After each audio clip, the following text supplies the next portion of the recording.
Hello guys, how are you doing? And it's so good to see you. Actually I can't see you.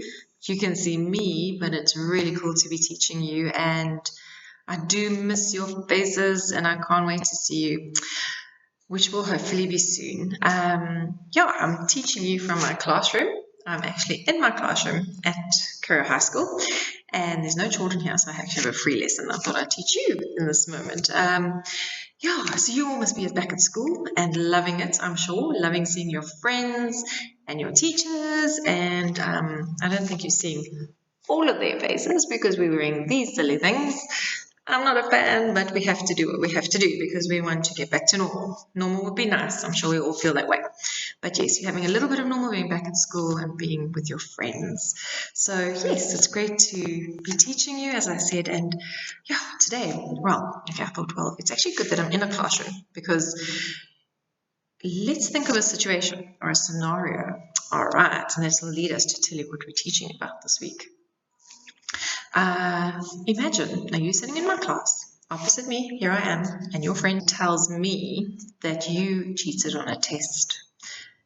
But you didn't cheat on a test, okay? But I have to make the decision, who am I going to believe?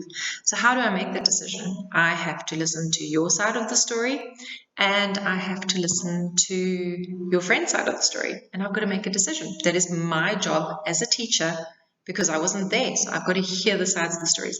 I've got to find if there were witnesses, if somebody else saw what happened. That is where we begin. Okay, so now what we're going to learn about, or I just want you to picture that scene, basically. Think about that for a moment. Also, especially if you didn't actually do it and somebody's telling you that you did it. And what if nobody believed you? And everybody had made the decision that you did something that you didn't do. Okay. So what we're going to do is over the next few weeks, you're going to learn more about someone who did no wrong. Picture yourself in that story. Okay, but who did no wrong and just how that feels. And they were betrayed and arrested and put on trial, just like you are sitting in my classroom and you are being put on trial with me asking questions and listening to both sides of the story. But then what happened is this person was eventually crucified. In other words, was killed, put to death for what they did. Okay, that's never going to happen to you, but I'm just saying you need to imagine that for a moment, okay? So this is actually the story of Jesus and what he went through. Okay, that is quite serious. He did nothing wrong. Okay, so over the next few weeks, you're going to learn more about Jesus' journey to the day that he was crucified and he died on the cross for us. And you're going to find out more about this. But while you are listening to these stories, today's story, next week's story, and so on, while you're listening to the stories, I want you to ponder that question, the big picture question, and you'll find it now. It is, what did Jesus do to save us? And that is important. That is what you've got to consider. Always remember that. What did Jesus do to save us? He lived a sinless life and he died on the cross. So he did nothing wrong. Remember, like you did not cheat on that test. He did nothing wrong. But he died on the cross and he rose from the dead for us. So you remember that as you go through this journey over the next few weeks. So today's story is about Jesus arriving triumphantly in Jerusalem. People have been waiting for him. They've been waiting for him. The story of the Bible is all connected and all tell us about this day that this was going to happen. Can you imagine how excited they were? They must have been so excited. And here he was. He finally arrived. Okay, so watch the story. I'll see you straight after.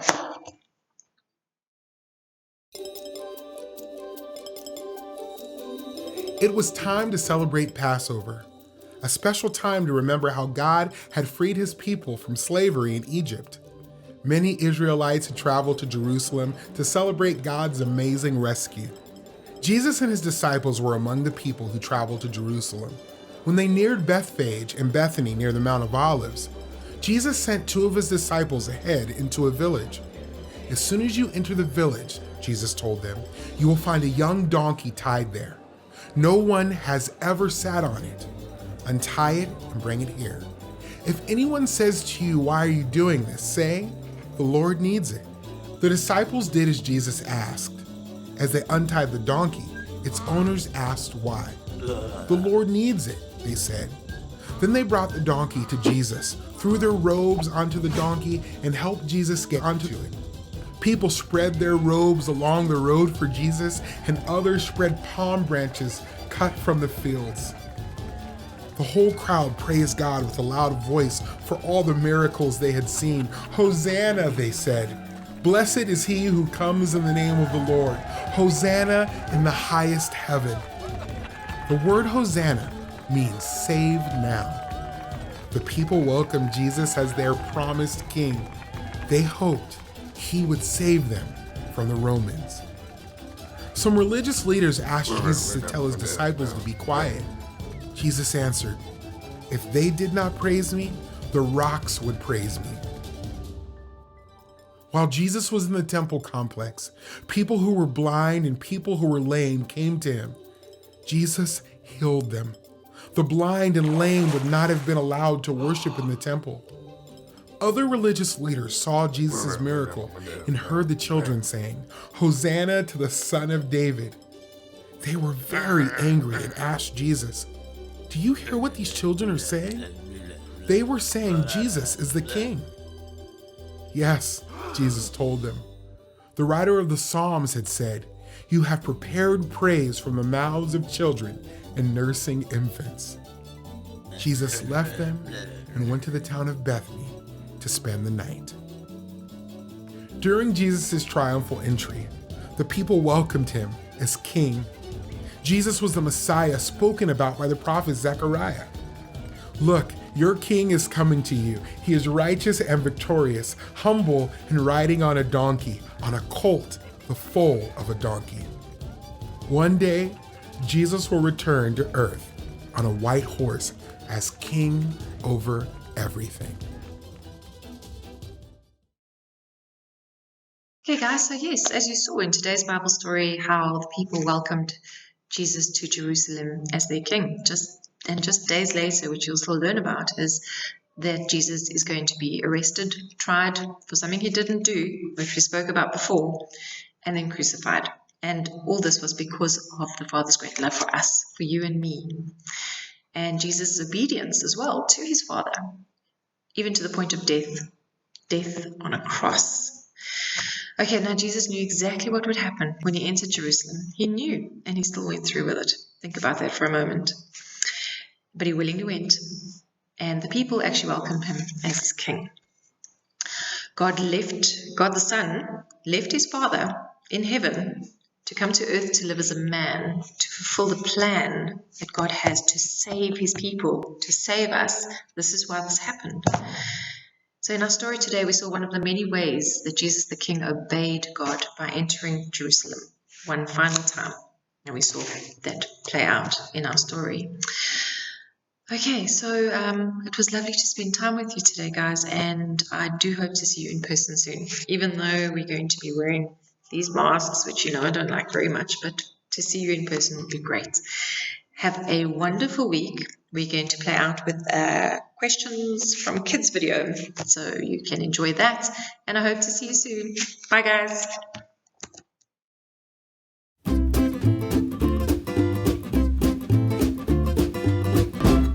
Hey there, I'm Pastor Brian, and it's time for Questions from Kids. Sadie from Kilgore, Texas asks, My mom is inviting over some new neighbors. She wants me to make them feel welcome, but I'm not sure how. What can I do? Sadie, I think it's great that your mom is inviting new neighbors over. God puts us in our neighborhoods for a reason. He wants us to show the love of Christ to our neighbors around us. So it's a great opportunity for you and your family to do that. So what do you do when they show up? Well, first of all, it can kind of be intimidating with new people, and especially when they're adults, if they don't have any kids, it might be a little bit challenging for you, but I want to encourage you, just be friendly. Start there. Start with saying hello, looking them in the eye, asking them about themselves, where do they come from, what do they do. Just try to be friendly, try to be normal with them, try to show that you care about them. But there's something that you can do before that even happens. Pray. ask God to guide you and give you the right questions to ask or conversation. Pray that they feel welcome in your house. Pray that you can just be an encouragement to them, and pray that they can see Jesus through you and your family. Also, ask God to guide you and direct you. If they are not believers, it's a great opportunity for you to express the gospel to them, invite them to your church, and so many other things you can do. So make sure that you just ask God to be with you and to help you in that process. Again, just be friendly with them, care about them, try to get to know them, and trust God. He will bless your time. What a great thing your family's doing. So let me ask you a question. What are some ways you can make others feel welcome at your home, at school, or in your community?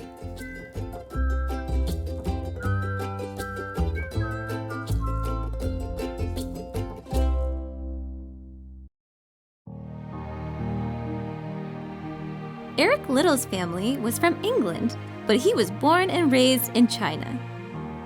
Eric was a missionary kid. His parents loved, served, and shared the gospel with people in China. Eric left China to go to school. There, he discovered he had a wonderful gift. God had made him very fast. He became a very good athlete. Eric even competed in the 1924 Olympics, where he won a gold medal for running. Eric may have been a gold medalist, but he had even bigger goals. Eric knew his athleticism was a gift, and it was very important to him for others to know all about the giver of good gifts, God. Eric eventually returned to China to tell the people there about God's greatest gift, his son, Jesus Christ. A war broke out in several countries, which made life very difficult for foreigners living in China. Despite the hardships, Eric did not leave. In fact, Eric stayed in China until his death in 1945, but that was not the end of his ministry. Many Chinese who heard the gospel continued to share the good news they heard from Eric with others.